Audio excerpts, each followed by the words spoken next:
Professora Valdiana Gomes, produção textual. Espero que vocês estejam bem, realizando as tarefas, atualizando as agendas, tá certo? E, claro, estudando, se dedicando na medida do possível. É importante que vocês não acumulem atividades, tá bom?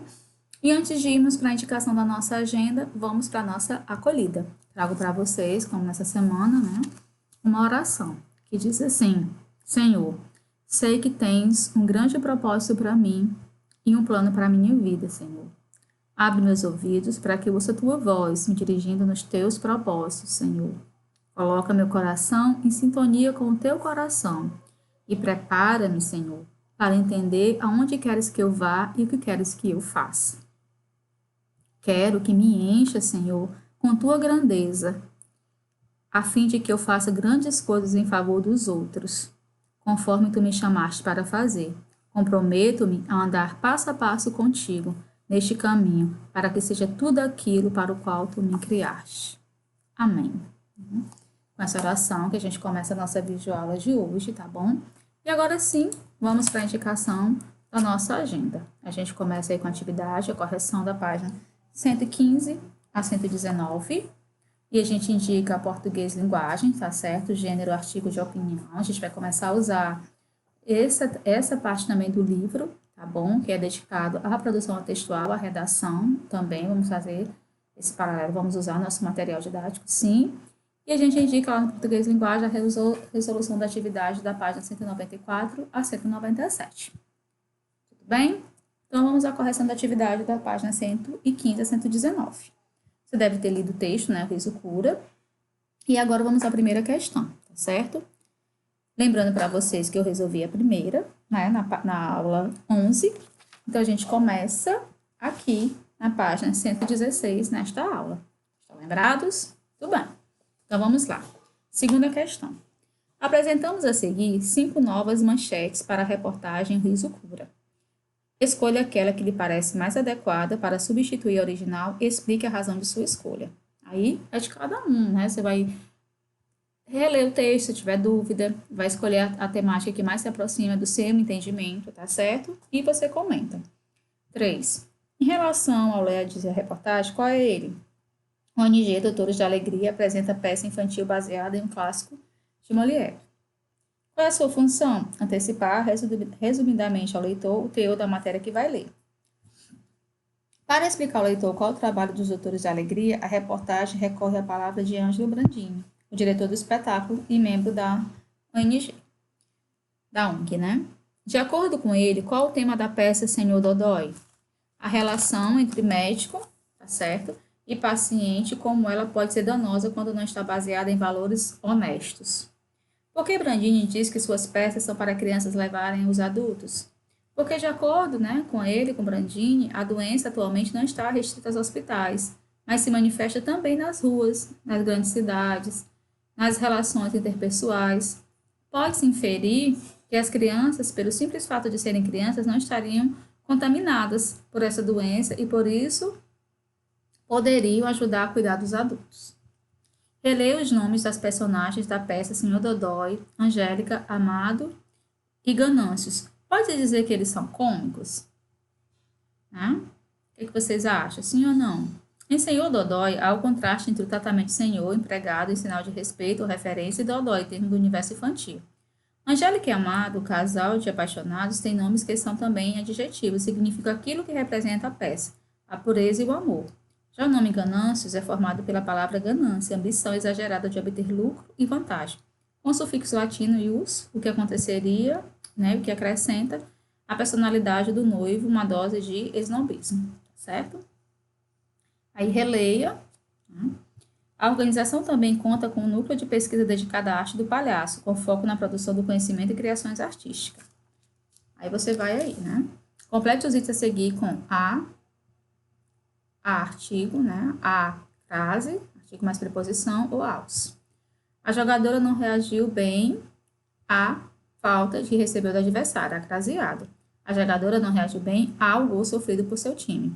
A jogadora não reagiu bem a uma falta que recebeu da adversária. A jogadora custou a aceitar a vitória, né? Se usa crase diante de verbo.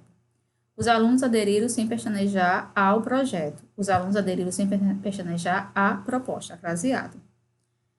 Olha aí, também ocorre crase quando há fusão de preposição a com a letra inicial a dos demonstrativos. Aquele, aqueles, aquela, aquelas, aquilo. Então, vamos lá. O cozinheiro acrescentou seu toque especial àquela, com crase. B, aqueles, com crase. C, aquela, sem crase. E a D, aquilo, com crase. E a E, aquela, sem crase. Tá bom? Quando precisamos nos referir a termos já citados, podemos usar os numerais ordinais, primeiro e segundo, ou os pronomes demonstrativos, este e aquele. Observe.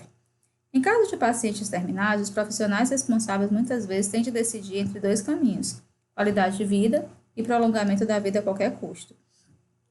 Se o primeiro deve ser buscado para garantir maior conforto ao paciente, o segundo põe em questão o respeito aos limites do que é possível suportar. Para profissionais da saúde, é um desafio enorme conciliar no tratamento de pacientes terminais, aparato tecnológico e qualidade de vida. Esta não pode ser garantida se aquele for a opção privilegiada, pois sempre haveria uma intervenção possível para o retardo da morte a qualquer custo. Continue as frases dadas empregando os numerais ordinais ou os pronomes demonstrativos para referir-se aos termos já citados. Vamos lá. Há dois tipos de médicos, ortodoxos, que são a maioria, e os inovadores, como Patch Adams. Estes, os segundos, valorizam a emoção e os sentimentos como meios auxiliares de cura, enquanto aqueles, os primeiros, apostam na impessoalidade e nos medicamentos.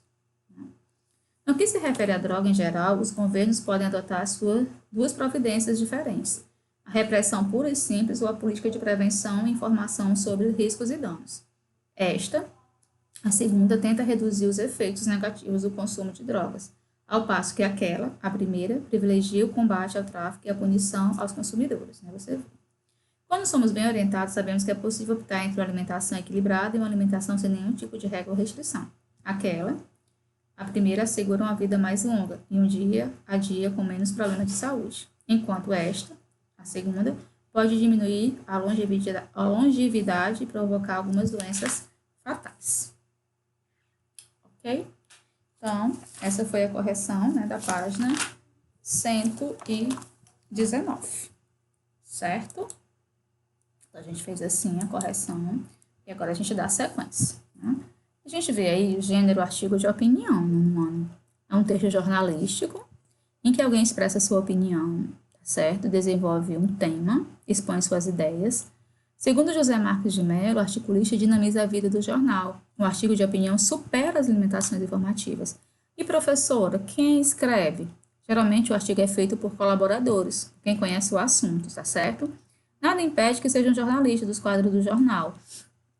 No entanto, o mais comum é que seja alguém que tenha maior propriedade para abordar o tema. Nesse caso, o articulista pode ser também um colaborador, certo?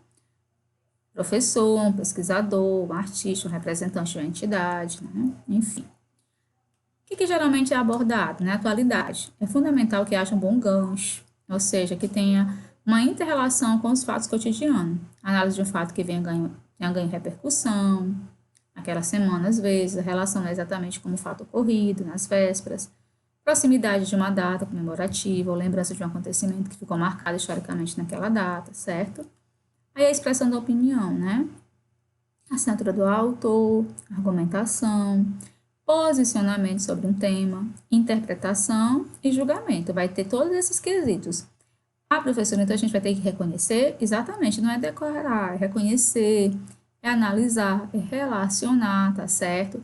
Então, você vai ter todos esses itens, esses critérios para análise. Aí, mais uma vez, isso é a expressão da opinião, mas geralmente não é renumerado, confere liberdade aos autores e colaboradores, uma pressão do tempo, um prazo maior para a elaboração, tá certo? Então, isso é importante, para essa elaboração, para esse entendimento, tá certo? Do que está sendo proposto para ser feito, tá bom? Aí, nós temos aí, como é que faz a organização desse texto, professora? A introdução, geralmente tem a descrição do assunto, que gera polêmica, que está em torno, é o que vai chamar a atenção do leitor. O desenvolvimento, que vai ser a tese do autor, tá bom? Proposta ou um posicionamento. Tese contrária ou atitudes contrárias. Refutação, não aceitação da tese ou das atitudes contrárias, Aí vai depender de que posicionamento quem está escrevendo vai tomar. E a conclusão fecha o texto e reforça a ideia iniciada, tá bom? Então, é importante você reconhecer essa estrutura, né, esses 3 pontos, introdução, desenvolvimento e conclusão. Ou seja, professora, se eu tiver que fazer um artigo de opinião, eu vou levar em consideração essa estrutura? Possivelmente. E quando você se apoia, quando você pega essa estrutura, né, você fica mais embasado para a sua atividade, tá certo? Aí, como proposta, a gente tem aí a resolução, né, como eu disse para vocês, da página 194. Olha aí. 194 a 197, que é o artigo de opinião do livro de português Linguagens, tá certo? Então, espero que vocês tenham entendido. Qualquer dúvida, entre em contato, tá bom? Pergunta no Meet, leva as dúvidas no Meet, que eu vou estar à disposição de vocês, tá certo? Um abraço carinhoso. Organize as atividades de vocês, não deixe para a última hora, mantenha as agendas atualizadas, tá certo? E assim a gente vai caminhando e tentando, né, desfazer esse distanciamento físico, tá bom? Um abraço carinhoso, fiquem com Deus e até a nossa próxima videoaula.